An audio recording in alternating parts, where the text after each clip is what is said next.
Girls, this problem set looks a little confusing. So we're going to do the first two problems together, okay? And if you were gone yesterday, we'll decide what to do with you here in a minute, okay? But you can at least do these first two problems with us. Okay, so what this speech or thought bubble means is I'm going to take the decimal out of the problem when I work the problem. And instead of taking the decimal out, what am I actually doing? I'm actually multiplying by 100. And I'm going to explain that. Are you about ready? There's a lot of thumping going on. It's not going to work. Okay, so the number is 1 3800ths. If I take that times 100, watch me.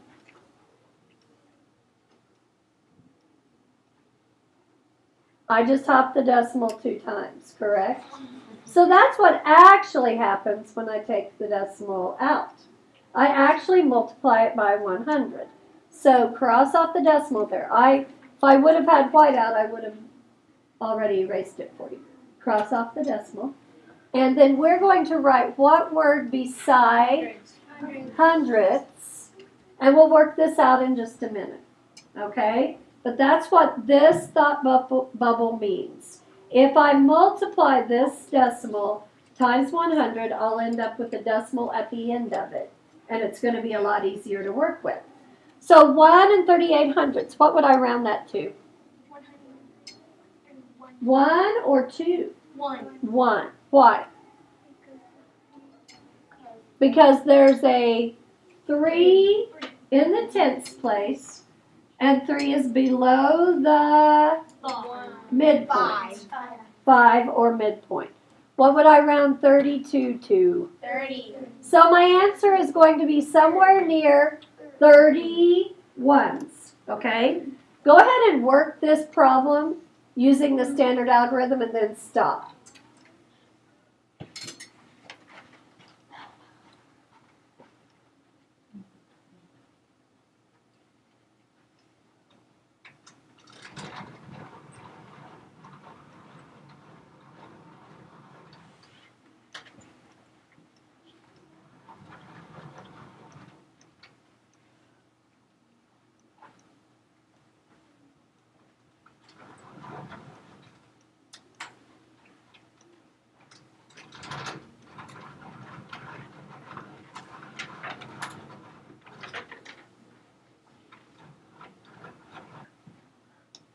All right, so I got 4,416 hundredths.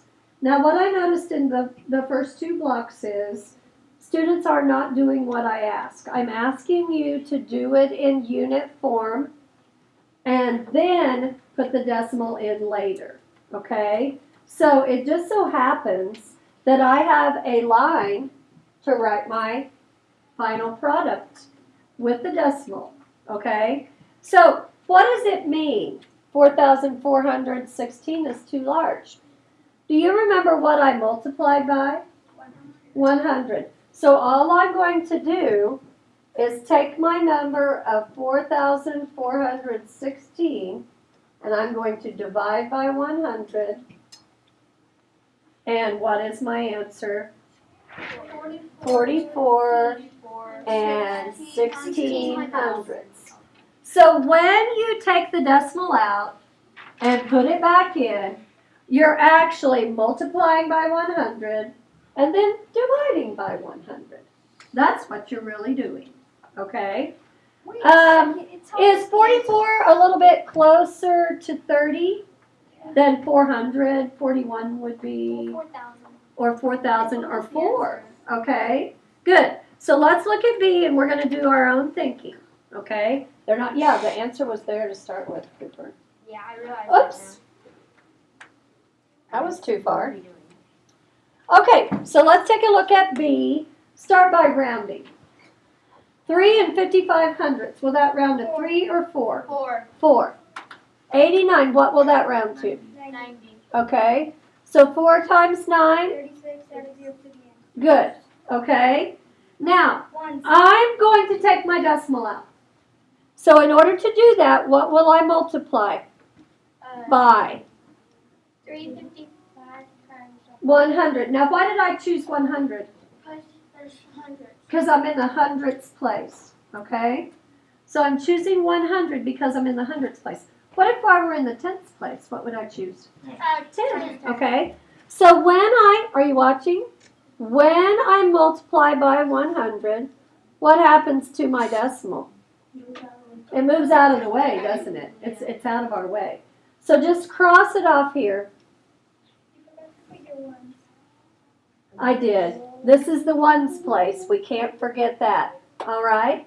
So now, what place value am I working with? Hundreds. Hundredths. Go ahead and do the standard algorithm.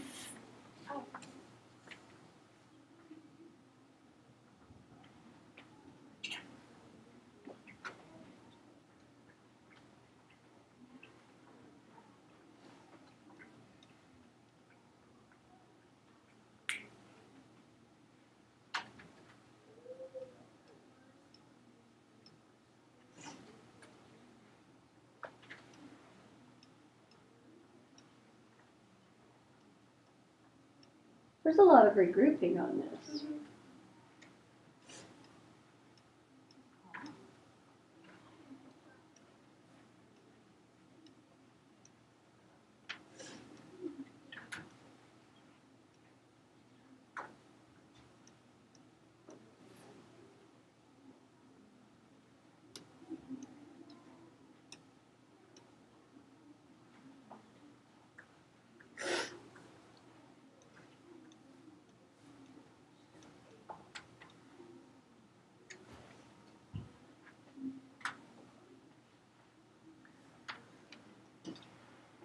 So if I'm using the same strategy as I did on A, and I multiplied by 100 to take the decimal out, what will I do in the second thought? Divide by 100. Divide by 100. So I'm going to take my answer, 31,595 hundredths, divide by 100. Which way does my decimal move? Which way? To the left. How many place values? 2, because we're using 100. And my answer is what, boys and girls? 315. Whoops. 95. I don't know why I wrote 90. 95 hundredths. All right. So does that make sense about the multiply and divide by 100? Okay. Here's what I want you to do on the rest of the page, and I'm going to give you time. I will give you until 11:35. Yeah. Okay, so plenty of time. But when you finish these problems, okay, notice it isn't having you estimate here. What if you want to estimate? Is that okay? Sure. If you want to estimate, just draw your lines and estimate. But you don't have to, okay?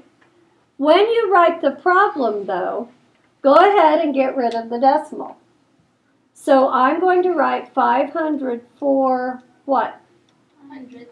Hundredths. Now, all day I've had kids not doing what I asked them to do.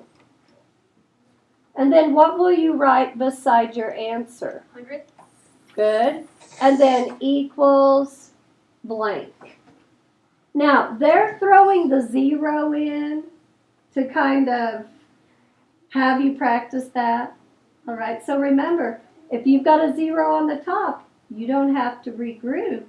You just get to write the number, okay?